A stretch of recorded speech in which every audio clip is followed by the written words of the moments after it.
Good evening, how are you? Holly's always telling me to be careful when I walk on the road in case some person who is not very charitable would rush by. And a guy almost lost his truck coming down this road behind me at, 50 or 60. This is a road you should be doing 15 to 20 on if you do that. Anyhow, let's turn to Thomas Jefferson. Thomas Jefferson is of the view that our weather is 73 degrees today, the humidity is 59, and the breezy winds are a low 1.6 miles an hour. There are a lot of stories we could talk about today. We could talk about Trump failing entirely to support NATO, what happened in Poland with Russian drones flying in the space above the nation state and several being shot down. I think 3 were shot down, and calling upon the UN, not the UN, calling upon NATO under Article 4 to have a discussion about what to do. Article 5 is enlisting NATO to be involved and to support the nation state that's in difficulty. Or we could talk about the labor statistics, which it turns out are much worse than anybody thought. Not a good thing in a country with the promise to the young of so many great jobs. Now, but turning to the story of the day. The story of the day is that Iran, that's interesting. I actually realize as I'm trying to talk about this that I am so upset and angry about it that I don't exactly know how to do it. But let me try to get through this. Trump's top ally, a guy named Charlie Kirk, 31, was shot today. He organized the Youth for Trump. Now,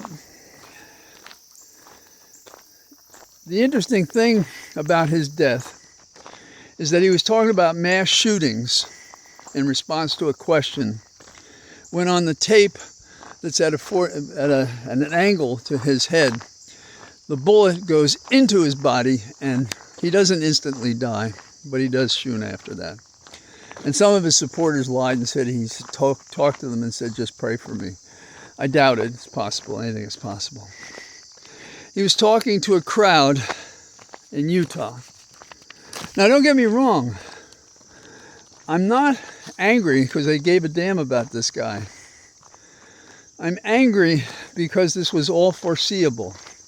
Not that he specifically would be shot and killed, but that when you erase law and order from the marketplace, the community of men and women of every sort, and when you lie to them and cheat, you introduce chaos into a system of order that prevailed before. When you go against the Constitution and the laws that give a standard by which we measure our civilization. But that didn't mean anything to Kirk, now dead. His death was foreseeable, not this bloody act, but because we have a nation that has turned its glance from law to oppression, to forcing results. In other words, against liberty. It's ironic that he was speaking when he was shot. He was at a gathering and he figured he was as safe as Trump thought he was safe on January the 6th when the crowd gathered before it stormed the Capitol. Now, Trump calls Kirk, now dead, legendary, that he led the youth. He misled the youth. If you read any of his speeches, he lied from one end of every speech to the other.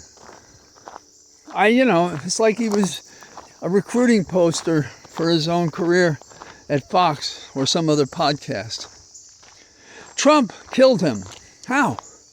Trump killed him because he created a rule of chaos and of violence. It's just wrong. Now, Kamala Harris made a statement today. She said, I hope this incident won't lead to another. And forgive me if my tone is mocking, as I respect her. But in this opinion, Of course it's going to lead to more, because the underlying reason that people are turning to violence is because they can't turn to law. They can't expect the truth. They can't expect respect. More will die. And the greater the pressure the president puts on communities, cities, the poorer community, the people fighting just to make a living. We have the cruelest time in my lifetime in America. This shooting is just one more exemplar gracia of our ability to hurt one another when there is no other outlet for the complaints we perceive, the lies that are told, the corruption that surrounds us, even to fighting about whether or not this worthless president took advantage of young women. And he lies repeatedly. Why would he lie? Lying is consciousness of guilt. He did something. This is a special time when we must restore the law, our Constitution, while we still can save the nation from violence. And we're not going to learn anything from this incident, because there's a good chance when this incident is analyzed, somebody who thought themselves politically enlightened, Republican or Democrat or whatever, watched what was going on in America, saw a person come to Utah who's going to speak to his Kafkaesque dream of America, and he was shot. And somebody else who looks around and sees the system does not serve will do the same thing. This is not a new idea.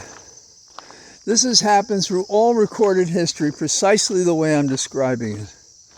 Take away the legitimate avenues to complain, to correct, to modify, to do justice, to be fair. Take that away, and what do you have? You have only a few ways to go. And the most obvious one is violent, to fight back. Oh, some say, how could they fight back against the weapons these people have? Well, if you studied other nations that revolted, including our own, you steal the weapons from the people in control. It'll happen. It will happen if we do not correct our course. There's no question in my mind. Now, our boy Kirk, he died talking about mass shootings. You can see the moment, the shot that put his head back and ended his life.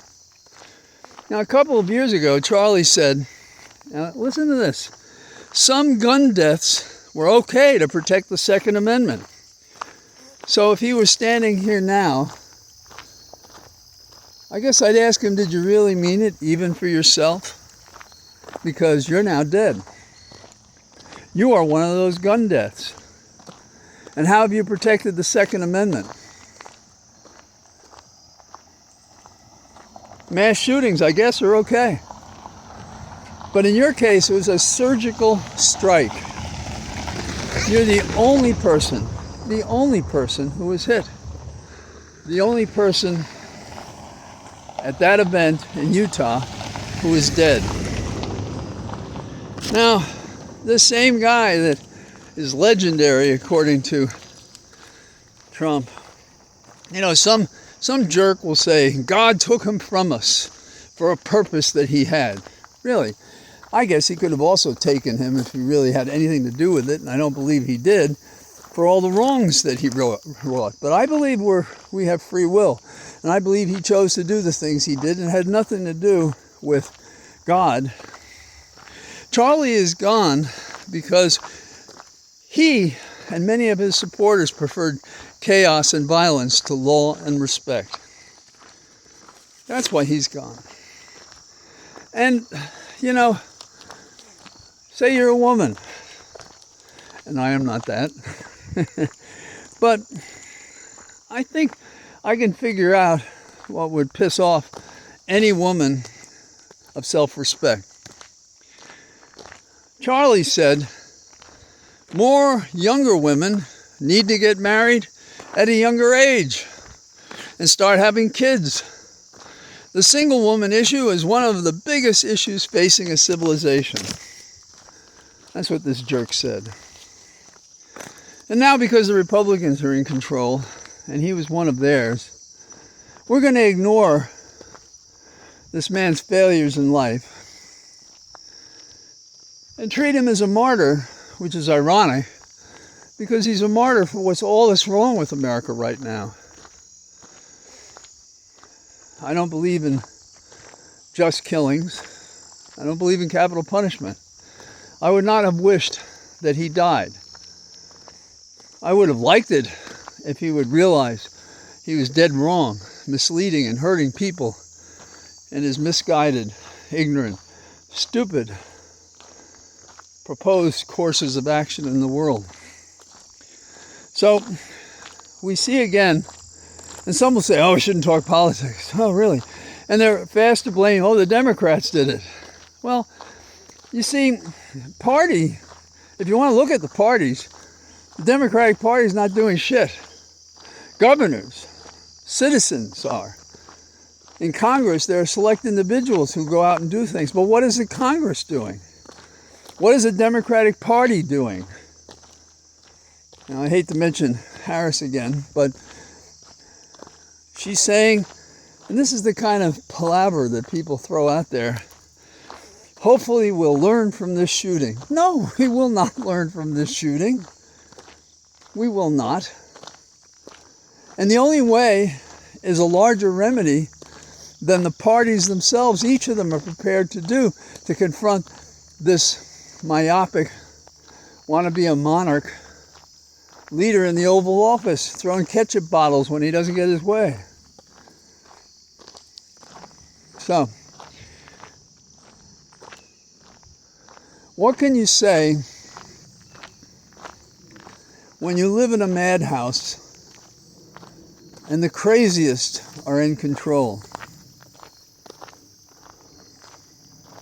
The answer is, you gotta get rid of them. And I don't mean by guns. We have to get rid of all these people. We have to throw them out of office. We have to put them in jail. We have to banish them to the countries where they would send people now. Their deportments, we should do the deportments of these people. So, sorry if I wandered, but that's what I think. We are so far off the beam. We have a ritual for covering up something without dealing with it. And that's just wrong. I may have said this before, but a partner at the law firm that I was at, after a hearing we had one day in which we both had done very well with our assignments, we're talking about things, and there was a difficult issue in the case, and we had both really just attacked it. And Herb Praschker said to me, he said, good lawyering is seeing a huge animal dead in the center of the room. And most lawyers walk around it and pretend it's not there. But real lawyers deal with it because they understand that the outcome relies upon explaining everything, including the most difficult issues. Our advocacy has to be true. It can't be to save the public from knowing the full truth. It must be dealing with the facts as they are, with the abuse of our system as it is, of the false encomiums that are going to merge around Charlie. Poor Charlie is dead,